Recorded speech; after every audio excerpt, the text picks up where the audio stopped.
NATO बनाने वाले हैं। तीनों देशों ने एक डिफेंस एग्रीमेंट साइन किया है। इस एग्रीमेंट के मुताबिक इन तीनों में से किसी भी एक देश पर हमला हुआ तो तीनों देश मिलकर लड़ेंगे। अब ये जो मुस्लिम नेटो है ये कभी नहीं होने वाला। इस्लाम में लगातार एक खतरा पाकिस्तान से तो बना हुआ है। पाकिस्तान नहीं बल्कि पाकिस्तान इंटू टू, यानी टर्की भी साथ में आ गया और सऊदी अरब तो पहले ही साथ में था। तो क्या भारत को चिंतित होने की जरूरत है? इन सारी एग्रीमेंट्स के पीछे कहीं ना कहीं पाकिस्तान के army chief field marshal Munir का भी हाथ है। अस्सलाम वालेकुम, क्या हाल चाल है? सारे ठीक ठाक है। और जी, जब से एशिया के अंदर सुपर पावर हो गया है पाकिस्तान, जो कि है ठीक है, और जब सऊदी का, पाक का और जो है टर्की का हिस्टोरिकल डिफेंस पैक्ट जो है वो हुआ है, तब से जी इंडिया के अंदर जो है भौखलाहट हो गई है। वो टेंशन में आ गए हैं कि भाई अगर गलती से भी हमने कुछ भी किया तो फिर यानी कि एक पे हमला तो सब पे हमला माना जाएगा, ठीक है। और पाकिस्तान को तो इंटरनेशनली बहुत ज़्यादा इज्जत मिल गई है माशाल्लाह, और आगे भी मिलती जा रही है। तो जी इंडिया में बहुत तकलीफ शुरू हो गई है, ठीक है। उन लोगों के पेट शेट खराब हो गए हैं और डायरिया चल रहा है सबको। तो देख लेते हैं जी क्या कहते हैं, उसके बाद जी करते हैं डिस्कशन। इतनी बड़ी खबर इसलिए है कि ये मुस्लिम दुनिया के आप कह सकते हैं कि जो 5 बड़े मुल्क हैं जो मिलिट्री पावर्स हैं उनमें से 3 आर कमिंग टुगेदर। जो दूसरे हैं वो इजिप्ट और इंडोनेशिया है। और अगर आप इस खित्ते को करीब से देखते हैं तो इस अनाउंसमेंट से 1 हफ़्ता पहले इन तीनों मुल्कों के फ़ॉरेन मिनिस्टर्स ने इजिप्ट के फ़ॉरेन मिनिस्टर से भी मुलाकात की थी अम्मान में।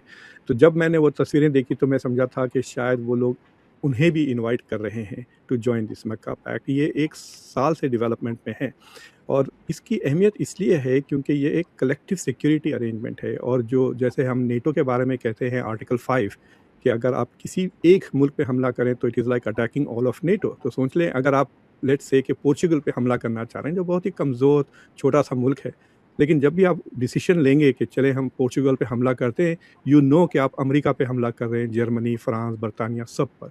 तो अब ये जो कलेक्टिव सिक्योरिटी एग्रीमेंट है ये तीनों मुल्क को बहुत मजबूत कर देता है। तो मिसाल के तौर पे आपने देखा होगा कि जब इस जंग में ईरान के साथ जब जंग शुरू हुई तो with in a month wall street journal जैसे अखबारात में आर्टिकल्स आने लगे कि Turkey is the next Iran. और डिस्कशन ये था कि जब ईरान में रिजिम चेंज हो जाएगा उसके बाद टर्की की बारी आएगी and Israel might attack Turkey.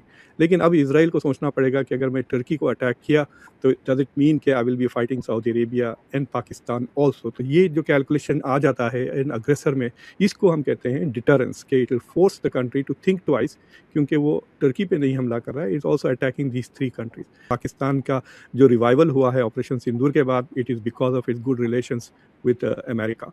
Saudi Arabia के बीच में एक डिफेंस पैक्ट बना है और हमने देखा कि सऊदी अरेबिया पे ईरान की तरफ से भी हमले हुए हैं, हुतीस की तरफ से भी हुए हैं, but we have not seen Pakistan defending Saudi Arabia militarily.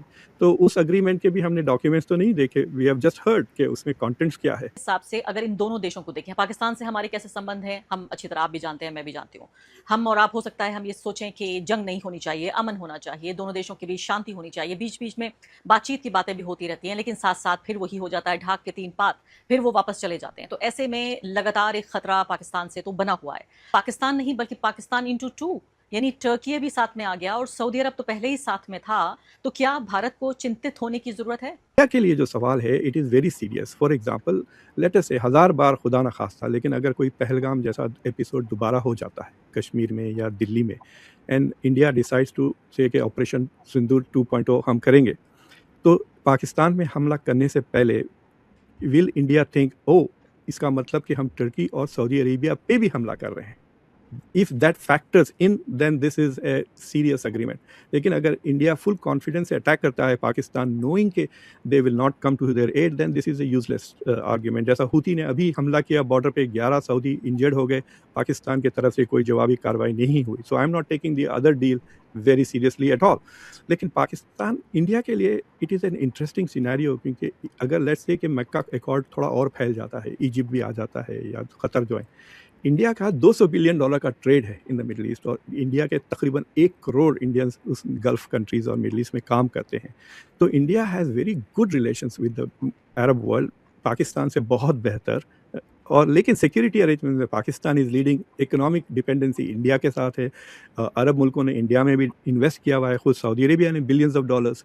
तो एक किस्म से इंटर डिपेंडेंस ऐसी आ गई कि India will hesitate to attack Pakistan knowing कि इकोनॉमिक इंटरेस्ट भी हर्ट कर सकता है सऊदी अरेबिया के इस्लामिक नेटो बनाने वाले हैं। तीनों देशों ने एक डिफेंस एग्रीमेंट साइन किया है। इस एग्रीमेंट के मुताबिक इन तीनों में से किसी भी एक देश पर हमला हुआ तो तीनों देश मिलकर लड़ेंगे। कुछ दिनों पहले पाकिस्तान और सऊदी अरब के बीच ऐसा ही एक डिफेंस पैक्ट हुआ था जिसमें अब तुर्की भी शामिल हो गया है और ये तीनों देश चाहते हैं कि अन्य मुस्लिम देश भी इसमें शामिल हो। पाकिस्तान के विदेश मंत्रालय ने एक ट्वीट के जरिए यह जानकारी दी है। इसमें बताया गया है कि मक्का में हुए समिट में पाकिस्तानी प्रधानमंत्री शहबाज शरीफ, सऊदी अरब के क्राउन प्रिंस मोहम्मद बिन सलमान और तुर्की के राष्ट्रपति रेसेप तैयब एर्दोआन ने मक्का जॉइंट डिफेंस एग्रीमेंट पर हस्ताक्षर कर दिए हैं। इस एग्रीमेंट के तहत ये तीनों देश दुश्मन के खिलाफ एक साथ मिलकर लड़ेंगे। ये तीनों ही देश रणनीतिक साझेदारी के लिए एक साथ आए हैं। तीनों ही देशों की अपनी अलग अलग शक्तियां हैं। जैसे सऊदी अरब के पास कच्चा तेल, पैसा है, तुर्की पहले से नेटो का सदस्य है, उसके पास नेटो ग्रेड के हथियार हैं और इस नए इस्लामिक नेटो में वो हथियार सऊदी और पाकिस्तान के काम आ सकते हैं। इसके अलावा पाकिस्तान एक परमाणु हथियार संपन्न देश है, इसलिए तीनों देशों का मानना है कि जरूरत पड़ने पर वो एक दूसरे की मदद कर सकते हैं। हालांकि इस्लामिक नेटो कितना कामयाब होगा ये कहना मुश्किल है और इसकी वजह यह है कि पाकिस्तान और सऊदी अरब के बीच जो डिफेंस पैक्ट हुआ था वो भी अभी तक असरदार साबित नहीं हुआ है। इस डिफेंस पैक्ट के तहत पाकिस्तान ने करीब 95,000 करोड़ रुपए के बदले सऊदी अरब में 25,000 पाकिस्तान सैनिक, बख्तरबंद गाड़ियां, अन्य हथियार पहुंचाए और वादा किया था कि अगर सऊदी पर हमला हुआ तो पाकिस्तान मिलकर लड़ेगा। लेकिन सऊदी अरब तो ईरान ने खूब सारे हमले किए। हुती आतंकियों के खतरनाक अटैक के जवाब में पाकिस्तान ने कुछ नहीं किया, कोई पलटवार नहीं किया। सऊदी अलग भुगतता रहा लेकिन पाकिस्तान गुना। अब इस डिफेंस पैक्ट के तहत सऊदी अरब और पाकिस्तान को मिलकर हूती के खिलाफ लड़ना चाहिए था उस वक्त। इस्लामिक नेटो में शामिल तीसरे देश तुर्की का भी इस नए इस्लामिक नेटो में एक्टिव होना मुश्किल है। दरअसल वो पहले से ही नेटो का मेंबर है। अगर उसने इस नए ग्रुप में शामिल होने की कोशिश की तो उसे अमेरिका का गुस्सा झेलना पड़ सकता है। पाकिस्तान ने तो बस सऊदी अरब के पैसों के चक्कर में एक डिफेंस पैक्ट कर लिया है, कुछ कटोरे में आ जाएगा, जबकि उसे भी पता है कि अगर वो सऊदी अरब की लड़ाई में उतरा तो उसे बहुत नुकसान होगा। 7 तारीख को ऐतिहासिक नगरी मक्का में जब सऊदी अरेबिया, टर्की और तुर्की की, जब तुर्की कहेंगे बढ़िया रहता है, ईजी हमारे लिए, तो सऊदी अरेबिया, टर्की और पाकिस्तान ने एक एग्रीमेंट साइन की जिसको कि हम आज डिस्कस करेंगे।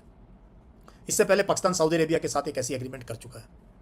एंड मज़े की बात क्या है, इन सारी एग्रीमेंट्स के पीछे कहीं ना कहीं पाकिस्तान के army chief field marshal Munir का भी हाथ है और वो सामने बैठे थे बिल्कुल फ्रंट रो में जब ये एग्रीमेंट उनके प्राइम मिनिस्टर साइन कर रहे थे और उसके बाद क्राउन प्रिंस ने उनको बुलाया तस्वीर खींचने के लिए। अगर आप वीडियो ध्यान से देखो तो पाकिस्तान के डिफेंस मिनिस्टर तो कोने में खड़े थे बट फील्ड मार्शल बिल्कुल आगे थे।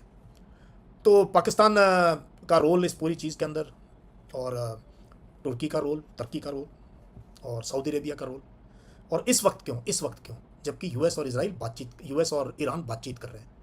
यूएस इस लड़ाई को हार चुका है और निकलने के चक्कर में है पूरे के पूरे वेस्ट एशिया से। इजराइल की इतनी बुरी हालत कभी नहीं थी जो आज है। इजराइल की इतनी बुरी हालत कभी नहीं थी जो आज है। नेतन्याहू इलेक्शन हारने के कगार पे है, उसको अपनी कुर्सी जाते हुए नजर आ रही है, जेल भी जा सकता है करप्शन के लिए। और जो उनकी सपोर्ट बेस थी इजराइल की यूएस में और यूरोप में, वो जो है धीरे धीरे खत्म हो रही है। सो बड़ा world is going through a very very difficult phase, है ना। और पाकिस्तान ने भी क्लैरिफिकेशन इशू किया कि ये जो है ये इस्लामिक कंट्रीज़ को इकट्ठा करने के लिए एक मिलिट्री अलायंस है, ये सुन्नी अलायंस नहीं है। तो ये है क्योंकि मुस्लिम वर्ल्ड बटा हुआ है शिया और सुन्नी के बीच में, तो ये कोशिश हुई है कि but this is how strategic thinkers and others are labelling this as the Sunni NATO. हमने भी थंबनेल पे यही लगाया। इसमें ये नेटो जैसा है बट नेटो है नहीं, क्योंकि इसका अभी तक कोई फॉर्मल मिलिट्री स्ट्रक्चर नहीं बना है। कोई दोस्तों, एक बात हो रही है मुस्लिम नेटो की, इस्लामिक नेटो की। ये है क्या, मैं आपको बता रहा हूं। बेसिकली ये चूरन है। तुर्की चाहता है कि मुस्लिम दुनिया का बेताज बादशाह बन जाए। सऊदी अरेबिया ऑलरेडी बेताज बादशाह है और पाकिस्तान भिखमंगा है। तो पाकिस्तान चाहता है कि भाई कहीं ना कहीं से पैसे मिल जाए। अब ये जो मुस्लिम नेटो है ये कभी नहीं होने वाला, इस्लामिक नेटो कभी नहीं होने वाला। ये बिल्कुल फ्रॉड है, ये 2 नंबर का काम है, ये 420 है। ठीक है। अब देखिए, तुर्की के पास पैसे नहीं है। अगर आपको नेटो टाइप स्ट्रक्चर क्रिएट करना है और आप फाइनली ये भी तो चाहेंगे कि अगर आज 3 देश हैं मुस्लिम नेटो में तो कल वहां पे 15 देश हो, 20 देश हो, 50 देश हो। That is the whole intent, right. अगर आप मुस्लिम वर्ड या इस्लामिक वर्ड यूज कर रहे हैं तो there are 57 Muslim countries in the world. फिर तो आप चाहेंगे कि सभी बन जाएं, लेकिन कम से कम मेजॉरिटी तो बन जाए, 30-40 तो बन जाए। अब उसको लीड करने वाला, उसके पास मोटे पैसे होने चाहिए। मोटे पैसे तुर्की के पास है नहीं। Fact, Turkey does not have the kind of wealth that is required for this. अब दूसरे लेवल पे आ जाइए आप, सऊदी अरब। सऊदी अरब जो है उसके पास पैसा है, लेकिन सऊदी अरब अब पैसा नहीं देगा क्योंकि सऊदी अरब ऑलरेडी पोस्ट ऑयल पे जा रहा है। सऊदी अरब यह कह रहा है कि साहब देखो, जो तेल है ना, हम जो तेल बेच रहे हैं वो तेल खत्म होने वाला है 15-20 साल में। या बहुत कम हो जाएगा। उसके बाद व्हाट नेक्स्ट? तो सऊदी अरब क्या करता है कि सऊदी अरब कहता है कि $5 अरब मैं लगा रहा हूं आईपीएल में, ठीक है, फॉर्मूला 1 रेसिंग होगी, यहां पे फिल्मों की शूट्स होंगी, यहां पे बड़े बड़े रिजॉर्ट्स बनेंगे, दुनिया आएगी, टूरिज्म से हम लोग पैसा कमाएंगे। सऊदी अरब ये कह रहा है। तीसरे लेवल पे आप पाकिस्तान को देखिए, पाकिस्तान सऊदी अरब से पैसा मांग रहा है, सऊदी अरब मना कर रहा है। Saudi Arab is not giving money, Turkey does not have the money to give to Pakistan. तो ये जो मुस्लिम नेटो है ना, ये पैदा होने से पहले ही लंगड़ा हो गया ये, और इसको ज्यादातर प्रमोट कर रहे हैं सोशल मीडिया पे पाकिस्तानीज, क्योंकि पाकिस्तानी चाहते हैं ऐसा कुछ हो।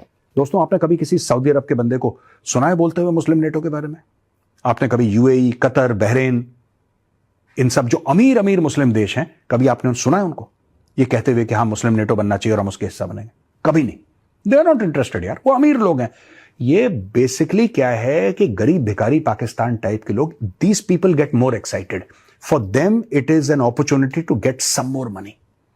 कि ठीक है, मुस्लिम नेटो बनेगा तो ट्रूप्स होंगे, तो ट्रूप्स को $2-3 हजार पर मंथ एडिशनल बन जाएंगे, जो कि पाकिस्तान की तिजोरी में आ जाएंगे। ये पाकिस्तान की ग्रीड है, प्लस जनरल्स को थोड़ा और पॉकेट मनी मिल जाएगी। दैट्स इट भाई। इनका आर्मी चीफ नौकरी कर रहा है सऊदी अरब में, पता है आपको? रहील शरीफ, पाकिस्तान का farmer army chief Raheel Sharif, he is doing a job in Saudi Arabia. Can you imagine? The army chief of a country working for another nation, all under the fake smoke screen की, अरे ये तो मुसलमानों के लिए, इस्लाम के लिए। कुछ नहीं है, ये डॉलर के लिए। ये थी वीडियो आज की। और एक बात बिल्कुल ठीक है कि अब इंडिया को जो है डरना चाहिए। इससे पहले जब उसने किया था तो कहते हैं कि चाइना ने जो है वो मिलके किया। चाइना और पाक हमेशा से दोस्त हैं, ठीक है, और ये बात तो हकीकत है, चाहे इंडिया माने या ना माने, क्योंकि इंडिया की ना अपने सबके साथ, जितने भी उसके हैं पड़ोसी, सबके साथ ही खराब है। किसके साथ सही है? इजराइल के अलावा, ठीक है। अमेरिका के तलवे चाटने के बाद भी उन लोगों को सिर्फ लानते ही मिली हैं।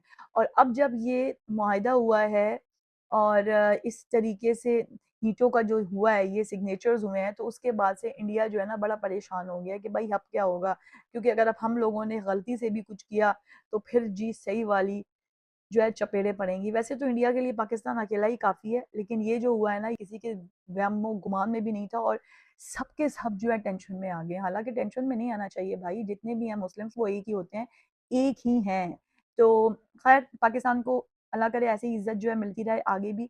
और बहुत अच्छा हो गया, पाकिस्तानी अवाम के लिए बहुत अच्छा हो गया, और इंटरनेशनली वैसे भी पाकिस्तान ने प्रूव कर दिया है कि वो ज़िंदाबाद है और हमेशा ज़िंदाबाद रहेगा। ये जो जंग हो रही थी उसके बीच में भी आके जो उसने इसको रुकवाया है और जिस तरीके से तहम्मुल का मुज़ाहिरा किया है, भई बहुत ही ज़्यादा ज़बरदस्त चीज़ हो गई है ये। तो आज के लिए इतना ही था, दोबारा मिलती हूँ। Okay, bye bye.